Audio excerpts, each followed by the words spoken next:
নিশ্চয় তারা 100 আসন পায়নি বিদায় সরেছে।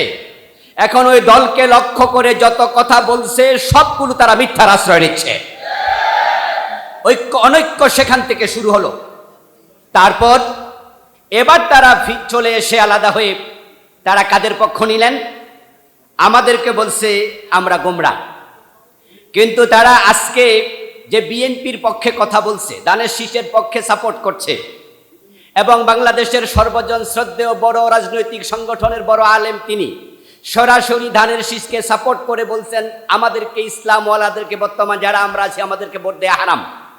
এখন অপরাধ কি? আমরা গোমরা। এখন যাদের পক্ষ তারা নিলেন তারা কি গোমরা না শরীয়তকে স্বীকার করে? তারা বলছে তারা শরিয়া আইনে বিশ্বাসী নয়। তো শরিয়া আইনে বিশ্বাসী না করা কি কুফরি নয়? তো তাহলে তাদের অবস্থা কি দাঁড়ালো? বিখ্যাত আরবি প্রবাদ ফাররা আনিল মাতার ওয়া কামা তাহতাল মিজাব, বৃষ্টি থেকে বাঁচার জন্য দৌড়াইয়া নালার নিচে গিয়ে দাঁড়াইছে। এখন যারা কুফরিতে বিশ্বাসী তাদের পক্ষ নেয়া কি কুফরি হবে না? তাহলে এখন আমরা ইসলাম চাই না, আমাদের ইশতেহারে নাকি ইসলাম নাই, অথচ আমাদের প্রতিষ্ঠা, আমাদের লক্ষ্য উদ্দেশ্য সবটাই হচ্ছে ইসলাম প্রতিষ্ঠার জন্য। তবে আন্তর্জাতিক বিষয়, বর্তমান পরিস্থিতি সবটাকে মাথায় রেখে কর্মসূচি দিতে হয়। আর ইসলাম তো একদিনে নবী মুহাম্মদ সাল্লাল্লাহু আলাইহি ওয়াসাল্লামের জীবনে প্রতিষ্ঠিত হয়নি, সেখানেও 23 বছর লেগেছিল। এই জন্য আমরা যারা এই দেশ ইসলামকে প্রতিষ্ঠার জন্য ছোট্টকাল থেকে আন্দোলন করছি, সেটা আমাদের মাথায় আছে, আমাদের কর্ম সেটাই প্রমাণ করবে। কিন্তু আমরা মদিনার সনদকে সামনে রেখে হিকমা অবলম্বন করে ধীরে ধীরে আগাতে চাই। নবীজি মুহাম্মদ সাল্লাল্লাহু আলাইহি ওয়াসাল্লামের উপর যাকাত এসেছিল 2য় হিজরিতে, চোরের হাত কাটা এসেছিল 7ম হিজরিতে। ইসলাম এসে আগে দারিদ্রতা বিমোচন করবে, তারপরে চোরের হাত কাটার দিকে যাবে। এই ধীরে ধীরে ইসলামী বিধানগুলো অনুসরণ করা, এটাও একটা হিকমার অংশ। সুতরাং আজকে ইসলামী শক্তির বিরুদ্ধে কথা বলে যারা শরিয়া আইনে বিশ্বাস করছে না তাদেরকে প্রমোট করা, যারা এই কাজ শুরু করেছে জাতি তাদেরকে প্রত্যাখ্যান করবে ইনশাআল্লাহ। আমরা ইসলামের পক্ষ শক্তির সাথে আগামী 12 তারিখ পর্যন্ত দৃঢ়তার সাথে এদেশের সকল আলেম ওলামা জনতাকে ঐক্যবদ্ধ থেকে কাজ করার জন্য অনুরোধ করছি। এবং যারা এই ফতুয়াবাজি শুরু করেছে ওদের ফতুয়াকে জাতি প্রত্যাখ্যান করছে এবং প্রত্যাখ্যানের ঘোষণা করে আমি আমার কথা শেষ করছি।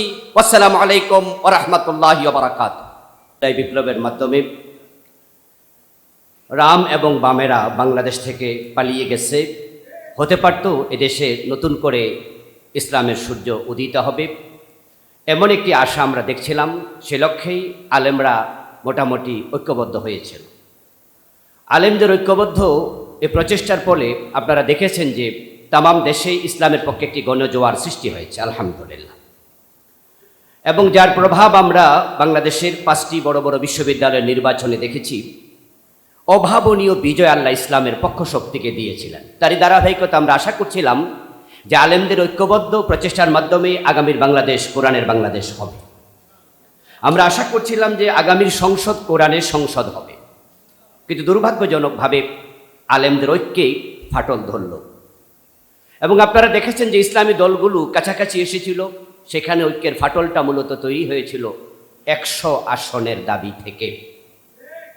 যারা নিজস্ব শক্তি বলয়ে আজ পর্যন্ত একটি আসন পাননি, আমরা তাদেরকে ছোট করে বলছি না, জাস্ট আত্মসমালোচনামূলক কথা। ঐক্যে কেন ফাটল ধরল আর তার ধারাবাহিকতায় আজকে হারাম ফতুয়া কেন শুরু হলো, জাস্ট সেটা স্মরণ করানোর জন্য বলছি।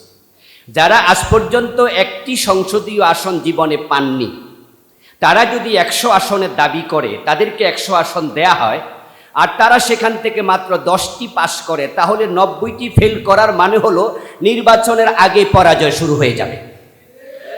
এজন্য তাদেরকে 100 আসন চাওয়াতে দেয়া হলো না, কারণ সে যোগ্যতা তাদের অর্জন এখনো হয়নি।